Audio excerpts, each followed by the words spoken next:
Ladies and gentlemen, our keynote today truly embodies what this conference is all about: the rise of the artistpreneur. Jalen James Acosta is a visionary artist, entrepreneur, and a motivator whose life's journey bridges art, innovation, and resilience. Born in Queens to Dominican roots and raised between the Dominican Republic and Miami, Jalen has built a career defined by creativity and determination and turned his creative hustle into a global movement. An original member and songwriter and co-producer of the internationally renowned Latin group, Toque de Queda, he went on to appear in over 50 commercials and campaigns for global brands including Coca-Cola, Bud Light, Burger King, and Nissan. As the founder and CEO of World Artists United and co-founder of the Music Entrepreneur Conference and 555 Technologies, Jalen has collaborated with icons such as Dwayne Wade, Odell Beckham Jr., Fat Joe, and Avicii, while creating platforms that empower artists to build sustainable careers in the evolving music landscape. Building bridges between artists, brands, and tech, Jalen has done it all. But beyond his creative and business success, what makes Jalen's story powerful isn't just his success, it's his journey. From sleeping in a Miami park and facing moments of despair, to hosting global events for Bill Gates' Xbox, being featured in Forbes and producing NYU's Music Industry Essentials program with Billboard, and major events in Times Square, his journey is a testament to faith, perseverance, and purpose. Jalen has lived what it's meant to rebuild and reinvent and rise. His story is proof that creativity, passion, and purpose can change everything. He's traveled to more than 25 countries to share his story and speak on entrepreneurship, leadership, and the power of self-belief. And he continues to inspire artists to own their own craft and create their own opportunities. And today, he's here with us to share his story. Please help me welcome Jalen James Acosta.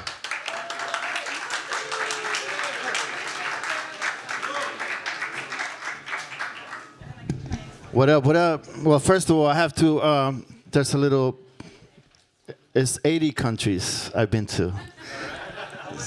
Sorry, yeah.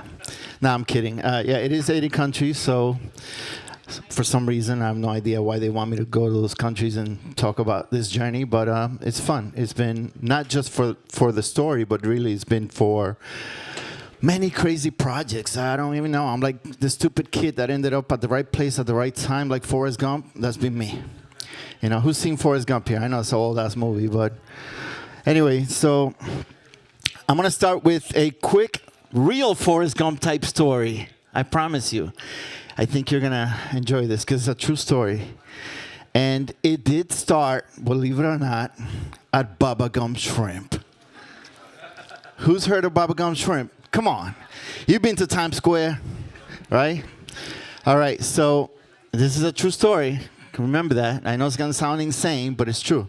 All right, so I'm going to make this part kind of short because I do want you guys to, at the end, sort of participate. I'm going to set the scene. There I was, okay, a long, long time ago in a galaxy far, far away called Bubba Gump Shrimp in Miami, Bayside, where I was a DEO. I was a dishwashing executive officer at the restaurant, okay? I was a dishwasher, basically. And that was the beginning of my journey, right? So wonderful manager gave me an opportunity. He knew my situation. I was a homeless young man living in a park right next door, which was Bayfront Park. So I was living there for months. I have made my way from New York City because New York is too cold to be outside. You feel me? So, hey, I had the brains. I took this thing. You guys probably never heard of this thing called a Greyhound bus. So I took a Greyhound bus all the way down to Miami, and I started my journey there. Anyway, so here I was in front of the largest, most insane dishwashing I mean, it was just like so many dishes and pots and pans that I had to clean. So this was like a mountain of dishes that I had to clean. And it was one of those moments in my life that I was just like, what's going to happen? Like, I had it. That was the day that I just decided that my life had enough. And I was so angry and upset because I had no idea, what was going to happen with my life, I was about your age, and there was, most of you are in college. I wasn't in college. I was struggling, going through the process of like, what the hell am I going to do? How am I going to make it in the music business? I knew I could play instruments by ear, but especially back then, that didn't really mean nothing. Now you guys have all of these amazing tools like YouTube University and all that you can learn things from. But back then, there wasn't such a thing, right? So I was just like, what am I going to do? And I ended up very angry this one day. And I stepped out of the restaurant upset around 2 a.m. in the morning. I used to clean everybody's table at the end of the day because that was the only way to make $2 or $3 extra per table. So I was just mad that day. And the point is that when I got out of the restaurant, I was kicking cans and throwing garbage down, and I was just upset, and the security guards were going to just basically come after me. And in that very moment, one act of kindness, remember this, nothing happens just because. One act of kindness changed my life. Just some random girl saw that the security guards were coming after me and said, no, wait, he's with me. First of all, this girl was super hot. So I was like, yeah, I'm with her. I wasn't. I didn't know her. But anyway, she came up to me, gave me a book. Think about it, a book. And I was like, what the hell do I need a book for? But she gave me this book, and she said, look, flip the book over. And if it does something to you, please, I just ask you, read it and then give it to somebody else. Pass it forward. Now, I never heard that phrase before, ever in my life. So I was like, pass it forward. Okay, fine. Read it, give it to somebody else. Got it. I didn't know that book was going to have the impact that it did. I went back to the park bench where I was sleeping at, and I don't have enough time to tell you all the crazy little miracles that happened that night. But let's just say that very same night, I started reading the book. And the book was about a man that had lost everything, his wife, his job, everything, and ended up living in a park. I was like, who's writing about me without my permission? What the heck? So I was like, whoa. And so I started reading the book. And the book had one phrase in there.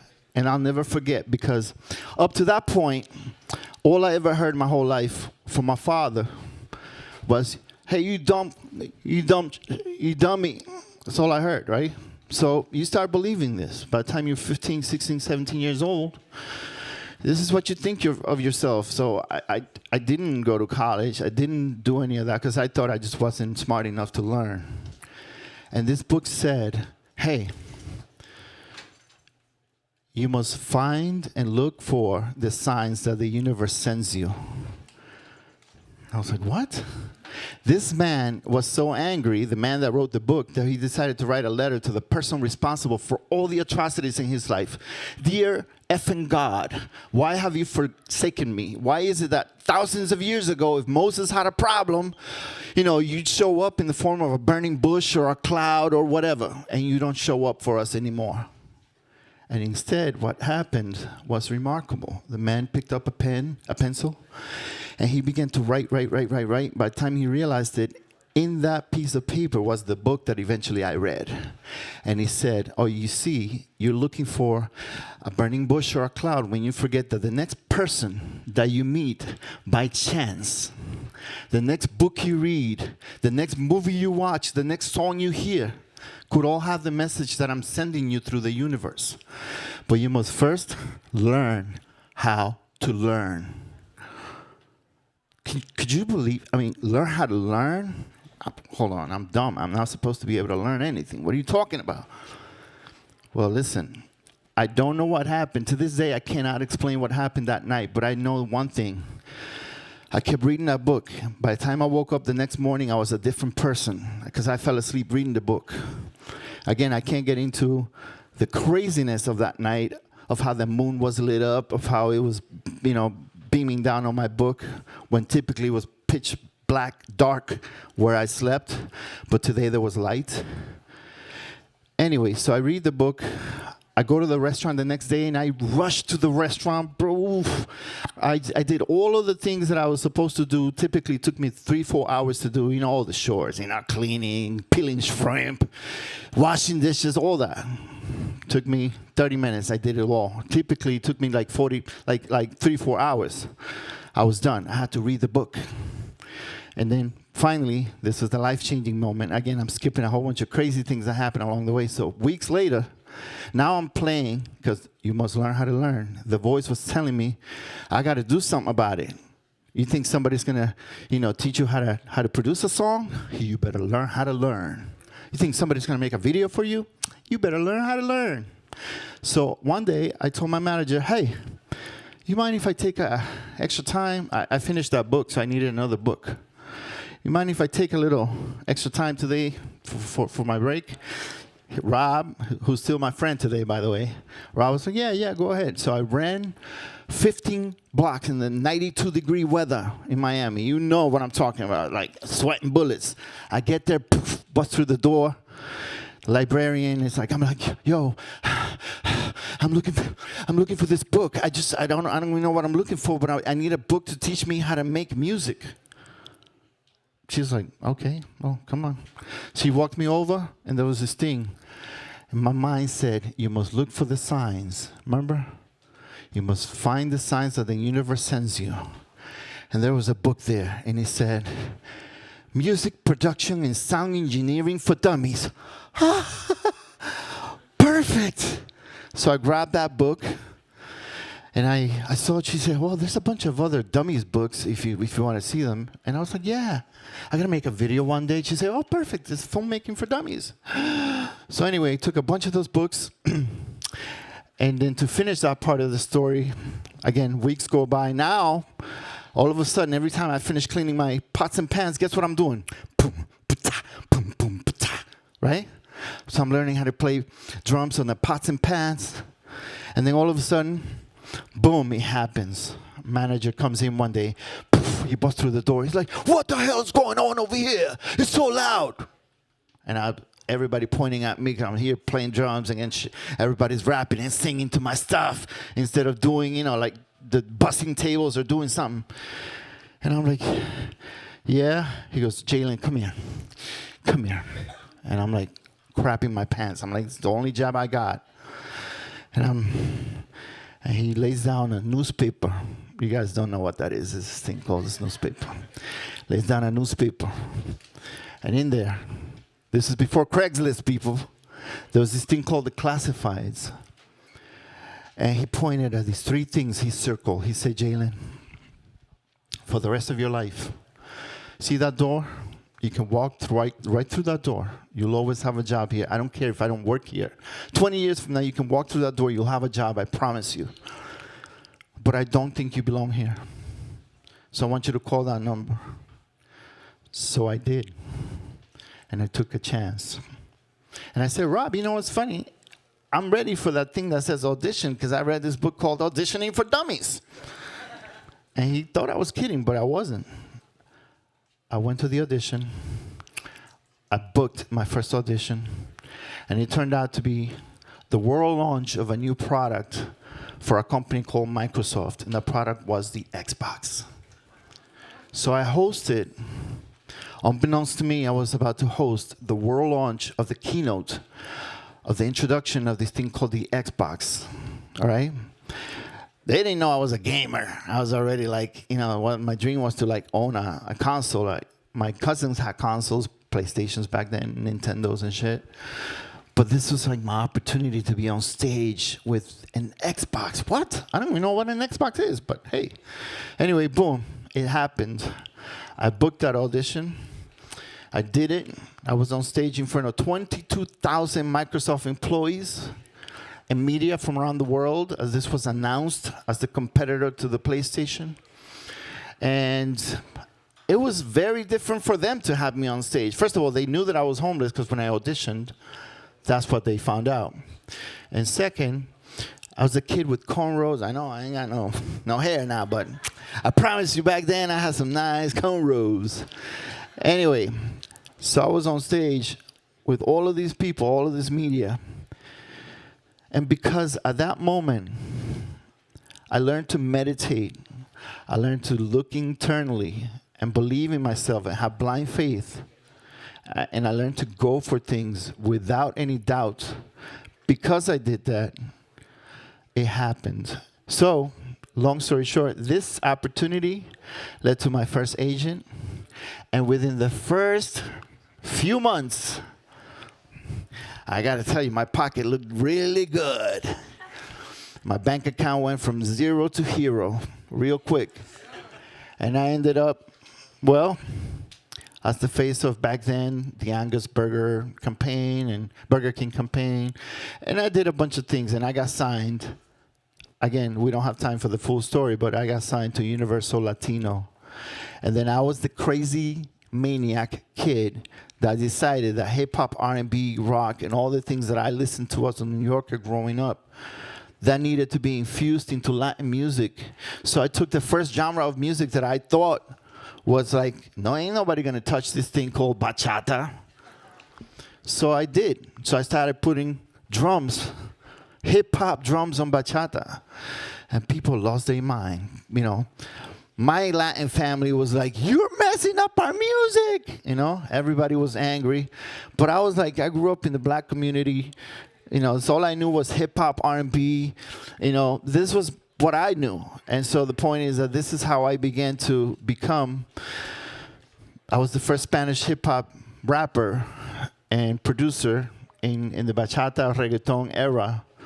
And myself and 2 other guys are credited with pioneering what became Latin pop, as in introducing hip-hop to reggaeton and bachata. Those 2 other guys, I'm sure you know, Tego Calderon is one of them, and Magic Juan is the other one. But we ended up doing something with this Latin genre. And today, guess what? There's no Bad Bunny or J Balvin without the stuff we did, right?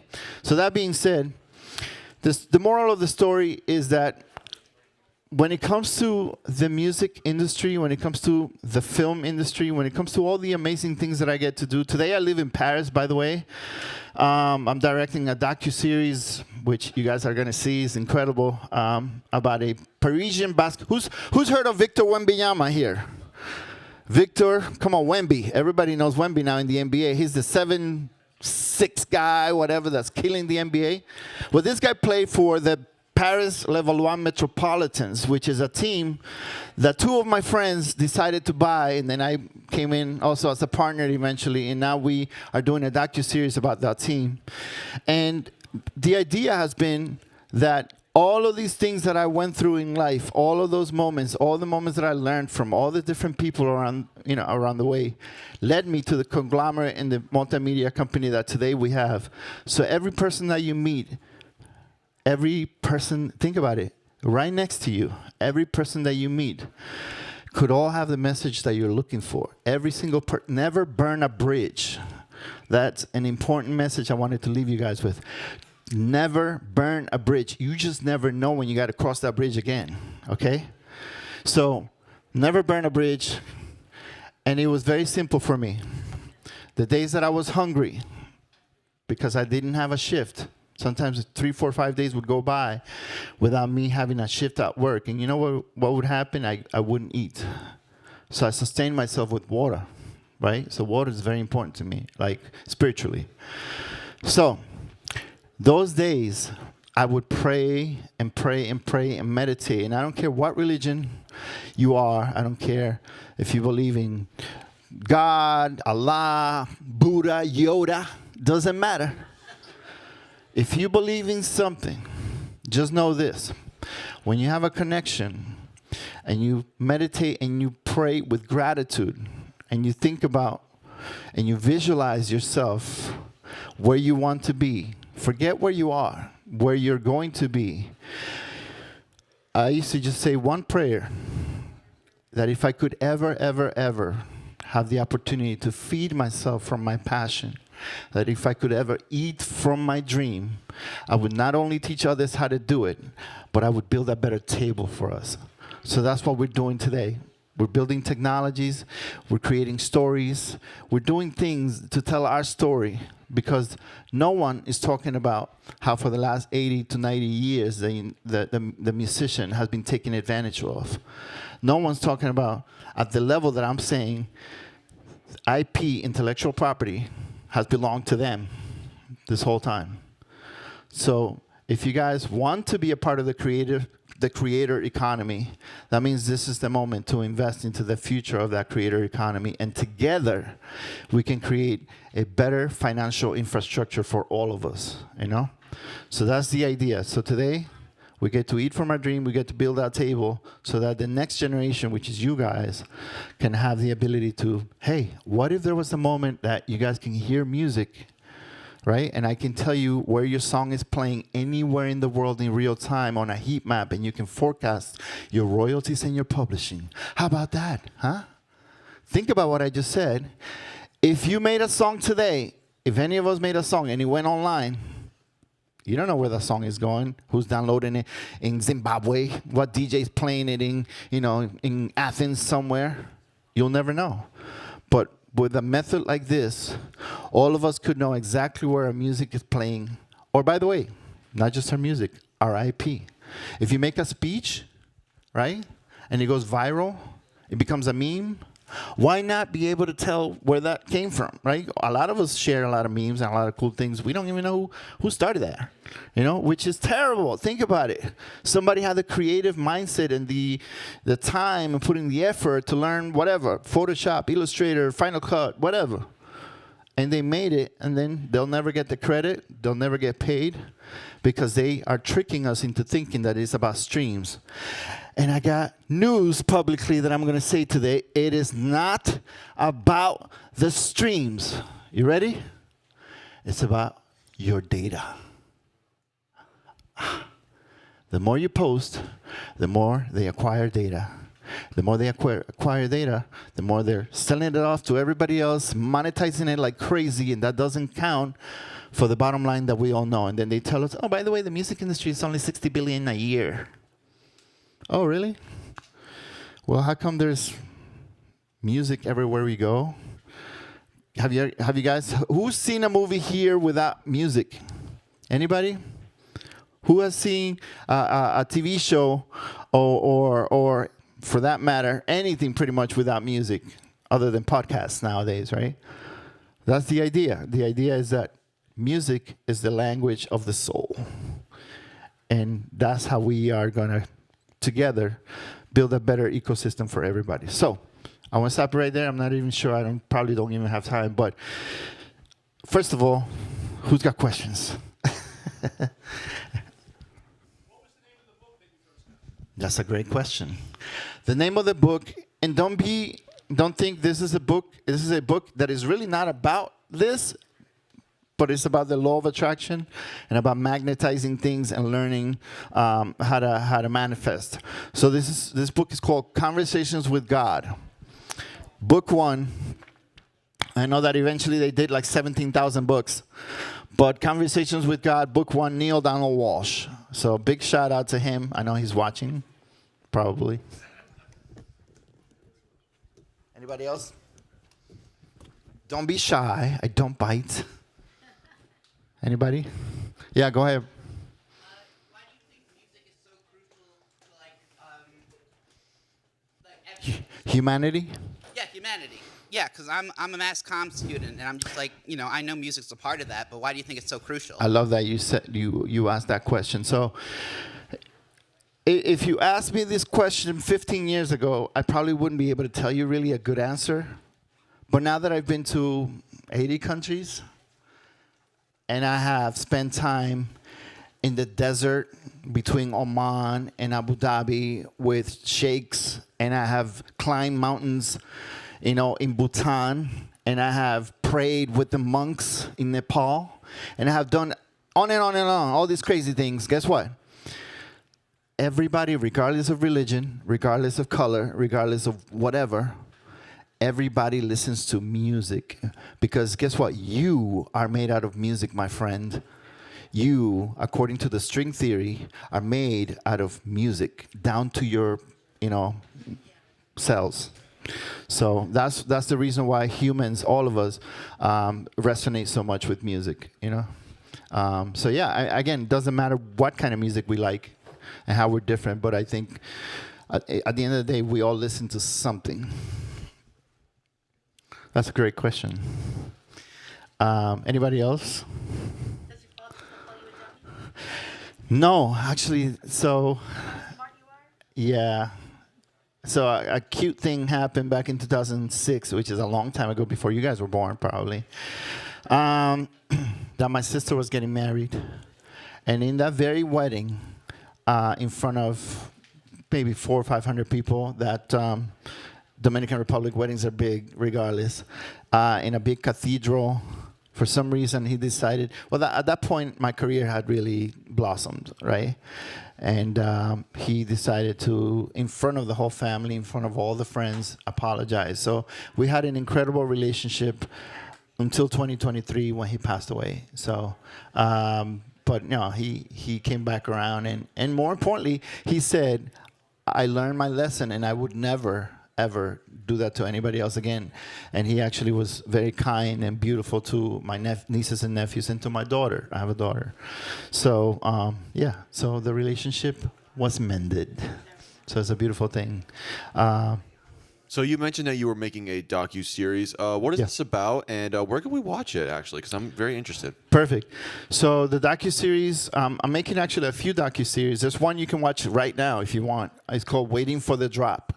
So Waiting for the Drop is a documentary that my friend Alexi Barrio Nuevo directed. I co-produced. And that docu-series or documentary is about the journey of the rise of the DJ. In other words, for those of you that have been or like or whatever, house music or EDM or electronic dance music, DJs like Avicii, Calvin Harris. Calvin Harris is not really known for being he's known for being Taylor Swift's ex. That's basically. No, but anyway, so all of these DJs, we interviewed all of them over the course of 12 years. And from Coachella to Tomorrowland in Belgium to some craziest festivals around the planet. I had a tough job. I had to. No, I had a great time. We all had a great time. So that's a docu-series you can watch. And to answer the question about the first one, again, if you know about Wemby or Wembyama, the name of the team is the Metros or the Metropolitans. They're in Paris. And my friends and I, we own the team. So the docu-series was really about initially building the brand. By the way, another important thing you guys need to know, and I think that's part of the subject of the next thing we're talking about here. Look, it's an old band that none of us here, including myself, weren't around when they were here, but they were called the Beatles, right? They were one of the biggest, baddest bands of all time. Or today, Coldplay, or any band. Well, if the Beatles were around today, the fifth Beatle would be the videographer. Because that's the most important person today. That's the storyteller. That's the person that's going to build the digital footprint. And that's the person that's going to help you build that brand. So therefore, it's just as important as the drummer. And so that's what the docu-series is about. It's about building the brand of the basketball series. But we knew that just talking about like, oh, yes, we're just some guys from New York that bought a team in Paris. No one cares. But then if you tell the story of how one of those people is from Bed-Stuy, Brooklyn, a black kid that somehow made it to Cornell University. Think about it. Bed-Stuy, Brooklyn, we know who? Biggie. You feel me? And now he made it to Cornell, got 2 degrees, and ended up going to MIT, somehow became an investment banker, and bought and sold a bunch of teams, including the Memphis Grizzlies. And now he decided to buy a team in Paris, and he doesn't even speak French. So somehow convinced the mayor. And the point is, that's when people like me come into the story and start saying, hey, so there's a channel called DAZN, or DAZN in Europe. It's the equivalent to like ESPN here. That's going to be our distributor. And in the US, I can't say legally yet who the distributor is, but we do have a distributor here. Sorry, I heard my alarm. And so that's where you're going to be able to see. But I'll tell you the name of the series, and you'll hear it everywhere. Even on ESPN, you'll hear about it. It's called Renaissance in Paris, or The Rebirth in Paris. And so, yeah, it's a beautiful thing. All right. Well, thank you so much for your time. I appreciate it. And I hope this story touches you, and just realize that anything is possible. Even the word impossible says, I'm possible. All right. Hey, give it up one more time for Jalen and James. I got to meet him over this year, and I heard his story, and we got to know each other, and coming from the bottom up, and how he's reinvented himself time and again, as a voiceover artist, to a musical artist, to an actor, to a spokesperson, to a filmmaker, and everything. So, and I know the school has a lot of creatives under this roof. We have musicians, filmmakers, photographers. You see them running around here, and so I thought Jalen was a perfect epitome of what we are as a school and what this conference is about, the artistpreneur. So right now we're going to turn our attention to the third panel. We're running a little late, so I'd like to call up the moderator, Eli Johnson, and also the panelists to join. And Jalen will be actually continuing to share some insights on this panel as well. So I'll just give you a little brief background on this one. So again, if you didn't grab a bifolder over there, you can read about it. The independent artist team, and also there's a QR code to learn about the panelists and their bios. A conversation of how the makeup of an independent artist team is evolving, with managers, agents, and lawyers and publicists still at the core. New collaborators like social media managers, videographers, recording studios, and distribution partners play an increasingly vital role in today's creative landscape. So I'm going to call Eli and panelists to the stage. Thank you.